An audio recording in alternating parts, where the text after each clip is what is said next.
Ce matin, 6 salariés d'Air France ont été mis en garde à vue après les violences de la semaine dernière contre les dirigeants d'Air France. L'ex-Conti, Xavier Mathieu, est l'invité du Grand Journal.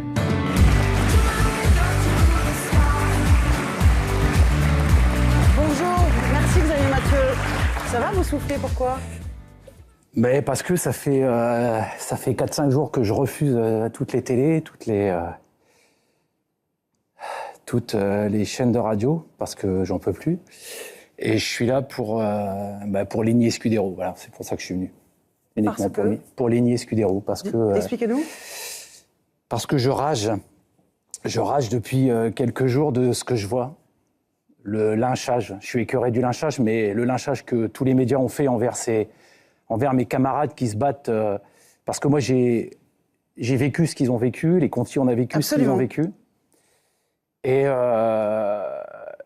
Et je suis dégoûté, en fait. Je vous dis franchement, je suis dégoûté de ce lynchage parce que le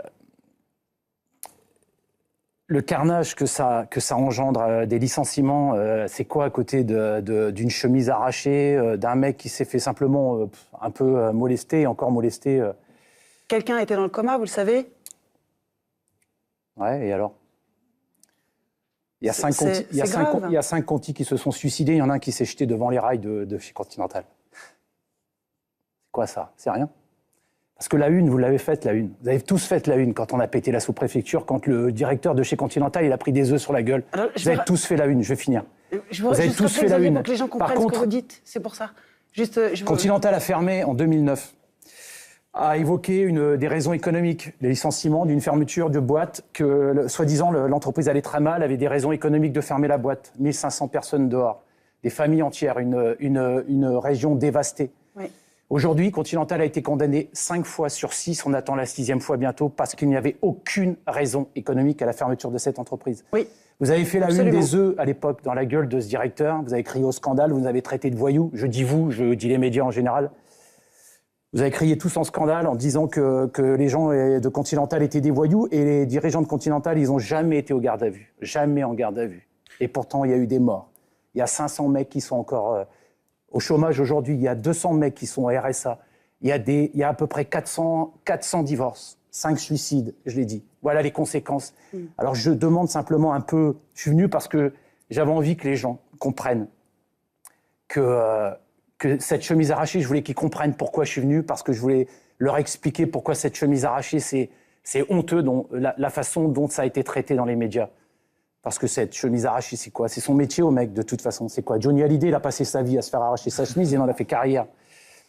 Je vais mettre une note d'humour, mais je suis... Vous savez... Non, mais on l'entend, votre émotion, votre colère, c'est extrêmement clair. Il y a un sondage, et votre point de vue, il est... je ne sais pas s'il est partagé, mais en tout cas, il y a des chiffres, Diego, je crois que tu les as. Je crois qu'il y avait un IFOP et Sud-Ouest dimanche, on fait un sondage, 54% des Français disent qu'ils comprennent, mais n'approuvent pas.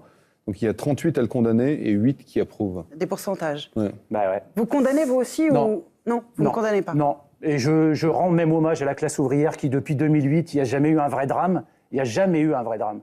On serait aux États-Unis où tout le monde avait des armes, il y en a une paire qui se serait fait plomber. Il n'y a jamais eu. Moi, je rends respect à la classe ouvrière parce que le grand patronat, ceux que vous protégez avec la chemise arrachée, il y a des centaines de morts. Je peux même pas des vous gens laisser qui dire, meurent au c'est que ça travail. vous Vous ne protégez, pouvez on pas me essaie de laisser dire ça, comprendre. mais je le dis. Oui. Mais vous savez, on est les ouvriers et les gens en général, on est comme des labradors. Le labrador, c'est le plus gentil des chiens du monde.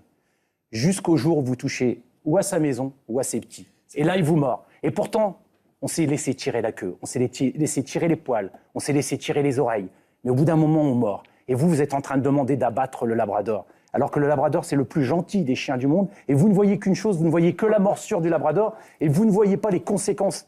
C'est dramatique. Encore une fois, Xavier Mathieu, je prends le temps de vous le dire. Nous ne demandons rien, nous vous invitons, nous voulons comprendre. Quand je dis vous, c'est les médias en général. Je parle pour les médias en général. Est-ce qu'il faut s'attendre pour vous à ce que ce type de situation se reproduise ? Est-ce que cette violence, elle va faire partie du paysage ? Quelle violence ? Qu'on l'appelle violence ou non, mais ce type de situation, du moins. Mais il arrivera ce qu'il arrivera. Et moi, je pense que oui, je pense que malheureusement, j'ai été un pacifiste toute ma vie.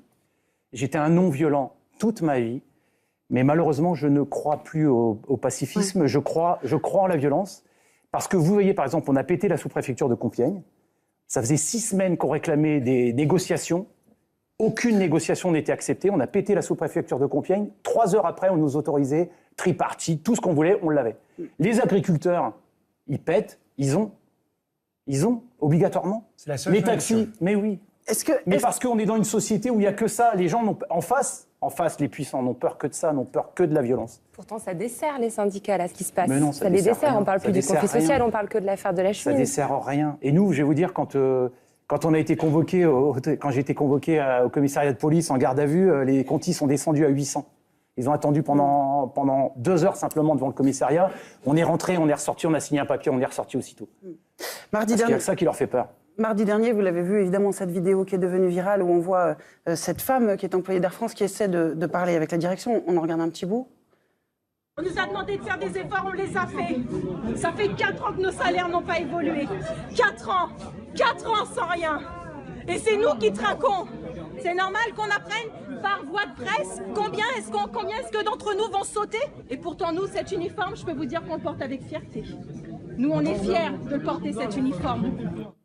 Xavier Mathieu, est-ce qu'on ne se rend plus compte de ce que vivent les employés et les ouvriers? Vous voulez traiter ces gens-là de voyous? Les voyous, c'est celui qui les Encore a une virés. fois, on veut traiter personne de rien. Je dis mais ce que je vois. Enfin, moi, je vois le important. traitement. C'est pour ça que je suis là ce soir. Ouais.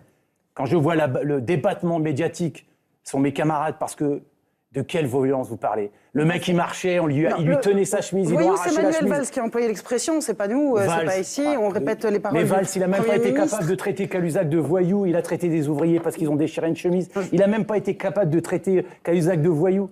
Voyez. Mais Valls, il est responsable de tout ça. La Vous question savez que que je dans la loi Macron, on a plafonné les indemnités de licenciement. Ça veut dire que ces mecs, ils seront encore plus dans le désarroi parce qu'ils savent que s'ils sont licenciés, ils pourront même pas se battre pour avoir le maximum d'indemnités parce que ce gouvernement de gauche l'a plafonné, les indemnités. Ça veut dire que vous êtes virés. Maintenant, les patrons, ils savent quand ils vont vous virer combien ça va leur coûter. Ils font les prévisions pendant des années, ils mettent l'argent de côté, ils vous foutent dehors, ils vous balancent le pognon à la gueule, ils vous disent dégagez. On est 6 ans après chez Continental. Sur 1100 personnes, il y en a encore 500 au chômage. Vous avez une réponse qui est très importante, et c'est moi pour ça que je voulais vous voir ce soir. Vous l'avez vu dans le sondage, les Français partagent, pour certains, pour beaucoup, pour la majorité. Et combien des 50%, combien des 48% n'ont pas vécu ce que ces gens ont vécu? Combien des 46% qui restent? Non, vous savez, je vais vous dire, avant la fermeture de l'usine, quand je discutais avec mes collègues dans l'usine, vous savez, 3 semaines avant la fermeture de l'usine, il y a eu une manifestation à Compiègne. Il y avait des appels à manifestation contre les licenciements.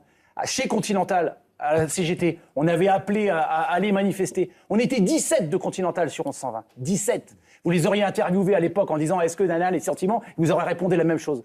Sauf qu'un mois ou 2 mois après, vous auriez posé la question à ces gens qui se faisaient foutre dehors. Des gens qui ont accepté, les gens de chez Continental, ils ont accepté de baisser leur salaire, de baisser leur prime, de perdre 1/3 de leur prime de vacances de fin d'année. Comme tous ces gens ont fait, ils ont accepté de perdre du salaire, ils ont accepté les conditions.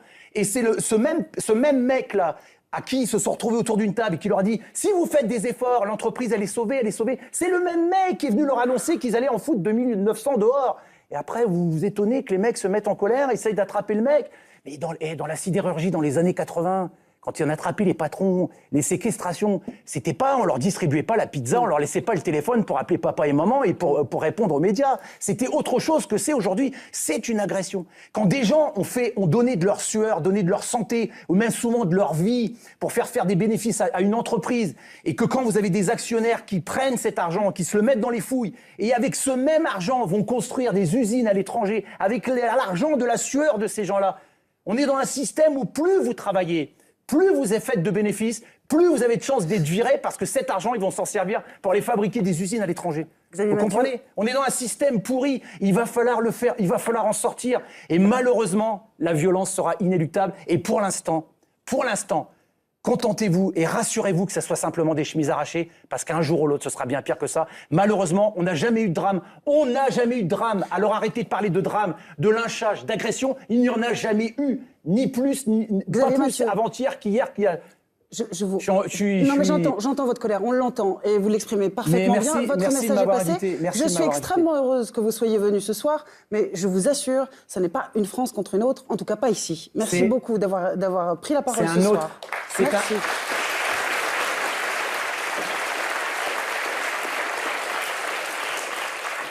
C'est un autre discours de vérité qui n'est pas majoritaire, je vous en prie. qui malheureusement... Non, mais